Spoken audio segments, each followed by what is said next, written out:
Assalamualaikum warahmatullahi wabarakatuh.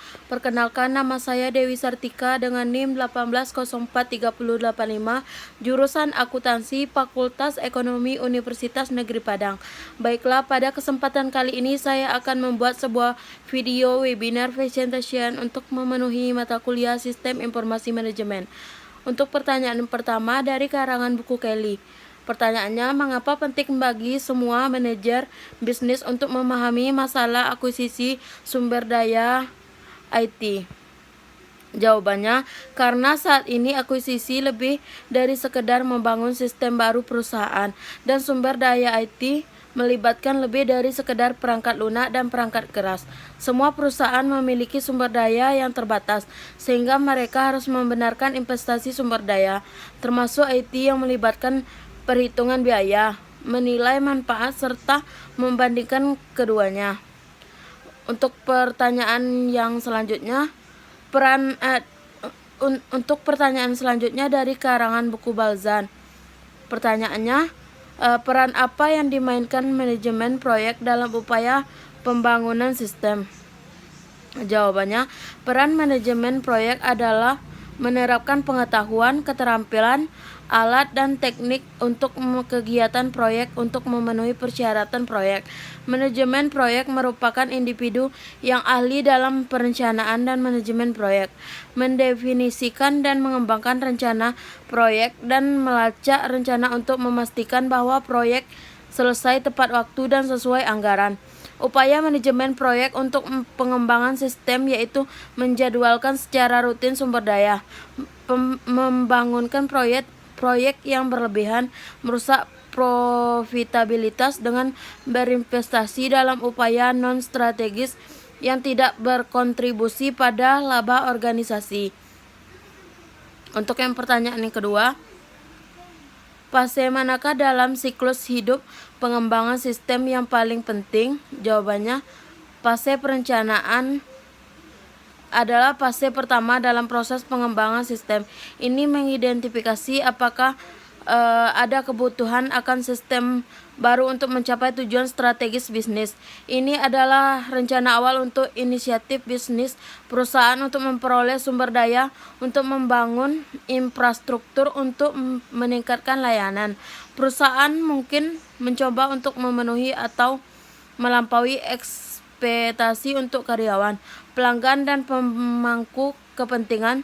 Tujuan dari langkah ini adalah untuk mengetahui ruang lingkup masalah dan menentukan solusinya. Sumber daya, biaya, waktu, manfaat, dan item lain harus dipertimbangkan pada tahap ini. Fase yang paling penting dalam siklus hidup pengembangan sistem adalah fase perencanaan, karena merupakan langkah pertama dalam sebuah proses pengembangan sistem. Tanpa adanya perencanaan yang baik dan terorganisir dengan jelas, maka tahapan lainnya tidak akan berjalan dengan baik dan nanti akan terjadi kegagalan. Dan pertanyaan selanjutnya, jika Anda harus melewatkan suatu fase selama pengembangan sistem, fase manakah itu dan mengapa? Jawabannya, semua fase atau tahapan adalah penting dan bergantung serta saling berhubungan satu sama lain. Namun jika saya harus melewatkan satu fase selama pengembangan sistem, maka saya akan melewatkan fase pemeliharaan. Karena fase pemeliharaan adalah fase terakhir. Ini akan menyebabkan gangguan paling sedikit apabila dihilangkan.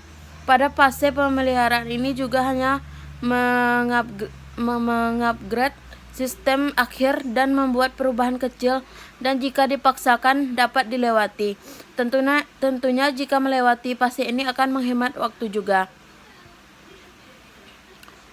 Untuk pertanyaan selanjutnya, fase manakah dalam siklus hidup pengembangan sistem yang paling berisiko? Jawabannya, fase yang paling berisiko dalam siklus hidup pengembangan sistem adalah fase implementasi, karena pada fase ini organisasi menempatkan sistem ke dalam produksi sehingga pengguna dapat memulai melakukan operasi bisnis yang sebenarnya. Dibuat juga dengan cara menggunakan sistem dan cara memecahkan masalah serta tersedianya berbagai pelatihan untuk pengguna sistem yang dapat digunakan secara offline maupun online. Dan juga pada fase implementasi ini juga dibentuk beberapa metode yang dapat dipilih organisasi untuk memastikan keberhasilan. Untuk pertanyaan yang kelima, mengapa mengumpulkan persyaratan bisnis menjadi tantangan bagi sebagian besar proyek? Jawabannya, karena jika suatu sistem tidak memenuhi persyaratan bisnis, maka itu akan dianggap sebagai proyek gagal, dan organisasi harus menghabiskan waktu, energi, dan sumber daya sebanyak yang diperlakukan untuk mengumpulkan persyaratan bisnis yang akurat dan terperinci. Untuk metode pengumpulan persyaratan bisnis yaitu melakukan sesi pengembangan aplikasi bersama, wawancara individu untuk menentukan operasi saat ini dan masalah terkini, kumpulan kuesioner untuk mensurvei karyawan untuk menemukan masalah, lakukan pengamatan untuk menentukan bagaimana operasi saat ini dilakukan, tinjauan dokumen bisnis untuk menemukan laporan kebijakan dan informasi. Untuk pertanyaan selanjutnya dari karangan buku Avon Urites.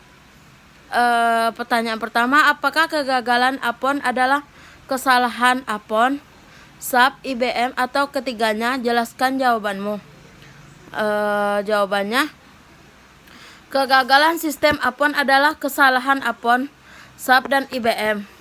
Kegagalan adalah kesalahan Apon karena mereka memilih sistem yang membingungkan perwakilan penjualan mereka, sehingga sebelum mengembangkan sistem, perusahaan Apon harus mengetahui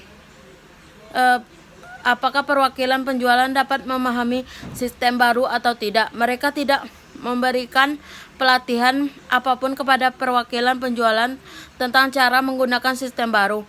Sedangkan kesalahan SAP adalah ketika perwakilan penjualan membuat pesanan di sistem mereka, tapi tidak dapat membuat pesanan di backend itu, karena backend itu tidak menyimpan pesanan yang telah dibuat.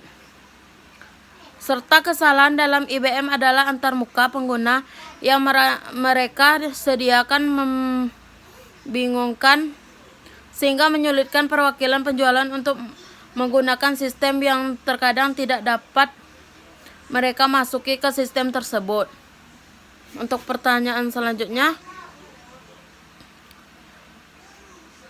ingat kembali pembahasan sistem informasi strategis pada bab 2. Apakah sistem baru Apon adalah sistem informasi strategis? Mengapa atau mengapa tidak? Jelaskan jawabanmu. Jawabannya, sistem informasi strategis merupakan dukungan terhadap sistem informasi komputer yang digunakan pada tingkat organisasi yang mengubah tujuan operasional, produk, jasa, dan hubungan lingkungan untuk membantu organisasi. Sistem Apon tidak merupakan sistem informasi strategis karena implementasi dari Apon sendiri mengalami kegagalan yang membuat seorang penjual independen menyimpulkan bahwa sistem baru dari Apon bisa memusnahkan bisnis.